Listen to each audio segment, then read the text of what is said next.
think of it as a lemon. You juice a lemon, get the juice out of it, and you can make lemonade with a fresh lemon, but you can't really make much lemonade out of an old lemon, can you?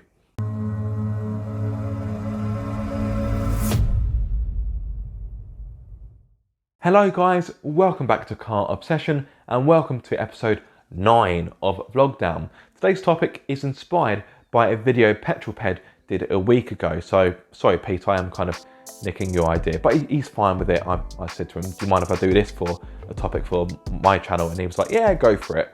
So today's topic, what is it? Well, it's all about videos that I've made in the past that I thought would do well, but simply didn't. Now, as a YouTuber, or I suppose any other kind of creator, whether that be a writer, an artist, or a musician, when you make something, you never know if it's going to do well. Sometimes you have a feeling, but you can't guarantee something is going to be a hit. There must be musicians out there that have produced a song, they think it's going to be really popular, and it simply isn't. And that could be quite soul destroying, because I, like many, put my heart and soul into what I do, and I think it's fair to say I have a large passion for what I do. So when I make something and it doesn't quite land properly, you think, oh, is that a reflection of me? Have I done something wrong? But sometimes I think it's all about timing. You have to be at the right place at the right time. So to be honest, there have been a few videos that I've made which I've almost convinced myself that they are going to do really well, and they don't. But for the sake of keeping this video relatively short, famous last words, I thought I would speak about just 3 videos that I've made in the past, which I thought at the time would explode with popularity and views, and didn't. The first one is one I filmed back in, I think it was 2017. Need to find the video. Yes, 2017. And I was very lucky to be invited by McLaren to drive the 570S Spider. This was a monumental occasion for me. At the time, I had only been doing Car Obsession for about 1 and a bit years, so this was quite early on in my car obsession journey, so to speak. So this was a very big deal for me. I'd never sat in a McLaren before, let alone driven one. They did also have the 720S there, which I was hoping to drive, but didn't get the opportunity. But to simply drive the 570S Spider, that for me was just, I am not worthy, I am not worthy, I am not worthy. So that for me was a big deal. And I genuinely thought that would be my big break, I suppose. That would be the video that would propel the channel upwards. And it didn't. I put quite a lot of work into that video. Yes, it was a lovely experience, and some people would argue that's not work at all, but you still have to film it, you still have to edit the video, put it together and get it published on YouTube. It was a fantastic experience, one that I'm very grateful for McLaren for offering. So guys, if you do want to check out that video, please do so. The video link will be in the video description below, but not just yet. Stick around, don't go just yet. And that for me felt like, would I say the first significant moment for Car Obsession? Maybe not the first. I'd say the first significant moment was, of course, getting my first press car, even though it was only a Fiat 500. But that to me felt like a monumental occasion, and I thought the numbers would just explode, and it didn't. It was a video that just didn't do anything. It never caught any kind of traction, and to this date, it's done about 630 views, which is pitiful compared to the rest of my content. 630. Granted, by the time I'd driven it, it had been out for a while, and that probably didn't help. But I thought, oh, it's a supercar. This is bound to draw attention. This is exotic. It's fast. It's powerful. It's exciting. But it didn't translate into any kind of numbers. And the same thing happened for the Aston Martin DB11, but I'm not going to speak about that video in this Vlogdown series, because that's not part of my top 3 disappointments, I suppose. To class a McLaren 570S Spider as a disappointment seems insane, but what I mean is that the views from that video. But yes, the 570S Spider, amazing experience, and to this day, it is the only McLaren I've ever driven. So yeah, McLaren, if you're watching, unlikely, but if you are watching, thank you for that opportunity. It was mind-blowing. And what I find so incredible about the 570S Spider, it is scary how easy it is to drive fast. But anyway, so that is my first video. These aren't in any specific order, by the way. So although it's the top 3, there's no general order to it. The next video was filmed in 2018. So actually, it was a year after, almost to the day, that I filmed the McLaren. And that was my first drive of the BMW i8 Roadster. Again, I thought, okay, this was quite an exciting, exotic car. I thought it would do really well. Granted, the car had been out for quite some time by the time I'd got to it, much like the McLaren. So I did have a sense that the video wouldn't go uber crazy in regard to views, but I thought, okay, this is quite an interesting car. It's a relatively rare car. How many i8 Roadsters do you see on the road? Actually, come to think of it, I don't think I've seen any i8 Roadsters on the road. And I find that the BMW i8 intriguing because it just looks so futuristic. It looks so space age. It looks like a concept car made real, if you get my drift, because you look at some of these concept cars and think, wow, they're really exciting. And then the finished product comes along and you think, sorry, that was inspired by that.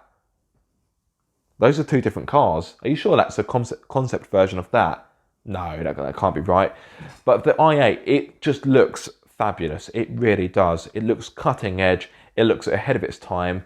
But it will be interesting to see how it ages. It may be one of those cars that, because it looks so kind of futuristic, in 10 years' time, it may look like a bit of a dog. But hey, design and styling is and always will be subjective. But it would be interesting to see how people view the styling in 10 years' time. So I only had the car for about 20 minutes or so. And as you can imagine, it's difficult to get a lot of content in such a short space of time. So I drove it at a test day where manufacturers, a selection of manufacturers had a selection of their cars that people like me could jump in and drive for around 20 minutes or so. To this day, would you like to hazard a guess whether the views for that video are higher or lower compared to the McLaren? This is like The Price is Right, isn't it? So are you going to go higher than 630 views? Well, give or take 630 views, or are you going to go lower? I'll give you a few moments to give your answers. Okay, time's up. So if you said higher, you would be absolutely incorrect. No, in fact, to this day, this video, believe it or not, has a grand total of 232 views. 232 views. Yeah. Far from impressive, I'm sure you'll agree. Sometimes it's difficult to know why a video didn't land. I think sometimes it's just timing, and more specifically for a YouTuber of my size, it's also when you get access to the car. Quite often with some of these cars, I'm one of the last people to get a chance to have a go in one. So if you think about it as think of a new car as a piece of fruit. It's at its best when it's fresh. That's when it's ripe. That's when it's juicy, it's succulent. People want it. By the time I get some of these cars, this piece of fruit is quite mouldy. It's got like those furry bits growing on it, and it's not very desirable. It's probably fit for the bin. Not that I'm saying that BMW is fit for the bin, but what I mean from a content perspective, think of it as a lemon. You juice a lemon, get the juice out of it, and you can make lemonade with a fresh lemon, but you can't really make much lemonade out of an old lemon, can you? Well, I wouldn't know, I've never tried, but hopefully you get my very odd analogy. So it's always better to do content with a car that is pretty much brand new when the maximum people will be talking about it.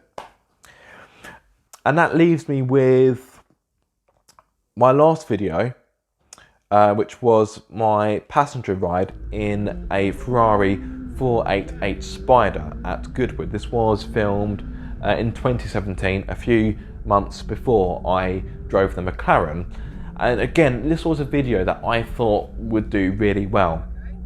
I thought, okay, I'm not driving the car, but it's a passenger ride at Goodwood. It's going to be exciting.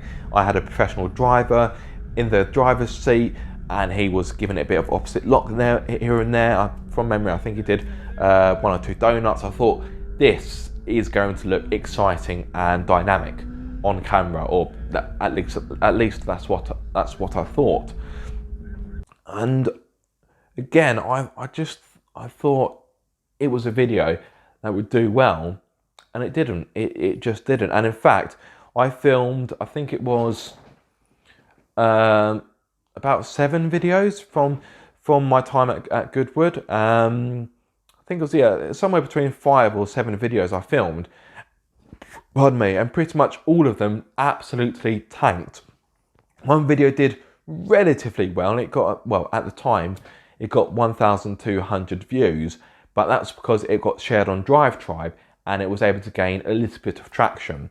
And that video, in case you're wondering, was something like the glorious sounds of Goodwood, or something like that. And it was essentially a few minutes of just exhaust noises or cars driving by. Very easy video to film, and it was relatively successful. But all of my Goodwood content from that week, so not for the week, for the weekend I should say, did pretty horrifically. And that's why when I do go to Goodwood now, I don't really film anything, because it's not worth my time, and it means that I can't appreciate the event, the experience, because I've spent so much time just running about with the camera thinking, oh, that will make good content, oh, I won't film that, I'll film this, I'll film that, etc. And in fact, when I did film that over that week of Goodwood in 2018, over the course of the Saturday and the Sunday, I covered a grand total of, I think it was 25 miles. I don't mean in the car, I walked around 25 miles. I think I did 13 miles on the Saturday and 12 miles on the Sunday. And bearing in mind that it was very hot, which it normally is, every time I've gone to Goodwood, it's been baking sun, barely a cloud in the sky, and it can get very hot there, particularly as you have a lot of hot machinery running and you've got lots of people there as well. Add that to a sun beaming down on you, and you'll find that, yeah, you will get a little bit hot under the collar, because yeah, you will be sweltering. So therefore, imagine walking all that distance, bearing in mind I was lugging about my camera bag, well, my car obsession bag, and I had my Canon camera bag as well, lugging about filming equipment for that amount of miles on a hot day, or hot days, I should say, wasn't actually that much fun. So when you think, oh, YouTubers, they've got it easy, sometimes we don't. we do actually need to put a shift in for what we do. Now then, would you like to hazard a guess how many views that video has got? So bearing in mind the i8 Roadster had 232 views, and that is a newer video. It is a younger video. Would you like to guess whether the 488 Spider is higher or lower? I'll give you a few moments to think it over. And no cheating. Don't go back onto my previous videos and just look it up. No. If you're doing that, you're only cheating yourself. Okay, time's up. So if you said lower than 232 views, you would be incorrect, because it did actually do it did get a bit more traction, albeit only by 2 extra views. So this video at present has 234 views and not 232. So okay, I was a little bit mean there, because let's face it, it's not really that much higher. It's pretty much the same as the McLaren video. And I think one lesson or one thing to take away from my perspective is, what do these cars have in common? Can I call the i8 Roadster a supercar? Maybe not, but these are all supercars, if you get my drift. The 488 Spider, of course, that is a supercar. The McLaren's a supercar, and you can debate whether the i8 Roadster is a supercar, but they all have a common theme. And I've spoken about this briefly before in other videos, and this is one reason why I don't concern myself too much with filming supercars, because pretty much 10 times out of 10 on my channel, it just doesn't gain any traction. My viewers, my audience, just don't really seem to care about supercars, and that is because that genre of car has been completely monopolised by the likes of Shmee 150, Supercars of London, Mr. JWW, Seen Through Glass, Archie Hamilton, Seb Delaney, the list goes on. And by no means, I'm not having a dig at them. That's their niche, which is fine. I think sometimes when you do YouTube videos, you kind of have to know not so much your area of expertise, but I suppose niche. It's the word I used a few moments ago. Not that I would say I have any particular niche, and maybe that's one thing that goes against me in regards to my channel's growth. But I try to give you guys quite a broad variety of different car content. But supercars, for me, it's not something that I really want to invest a lot of time into. Don't get me wrong, it's fantastic to drive those cars. It's amazing, and I'm very grateful for every time I get the experience to drive a car like that, or in the case of the Ferrari, have a passenger ride in one. But from a content perspective, it's not really worth my time. Yeah, and that's it really. Those are 3 videos I've highlighted which I thought would do really well and didn't. There are of course more, and to be honest, they all... Oh, that camera just died again. It's got a third-party battery in it. It doesn't last very long. So probably a good time to wrap up. There are, of course, other videos I've done which haven't hit the mark, but again, they are mostly supercars or exotic cars. And that's why I tend to kind of steer clear of them, because, well, you know why, guys. I don't need to reiterate what I've said. I'm just repeating myself now, aren't I?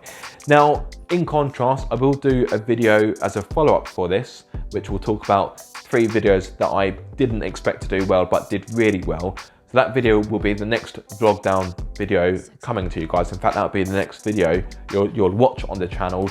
So yeah, look out for that. So that'll be 3 surprising videos that did well. And of course, this video has been about disappointments. But let's get the negativity out of the way. I've spoken about my disappointments, and I look forward to sharing you guys with my pleasant surprises, let's call them. But until then, thank you so much for watching this video. I do hope you have enjoyed it. If so, be sure to like, subscribe, and click that I can't get the words out. Click the bell. But until the next time, guys, be sure to keep up the car obsession.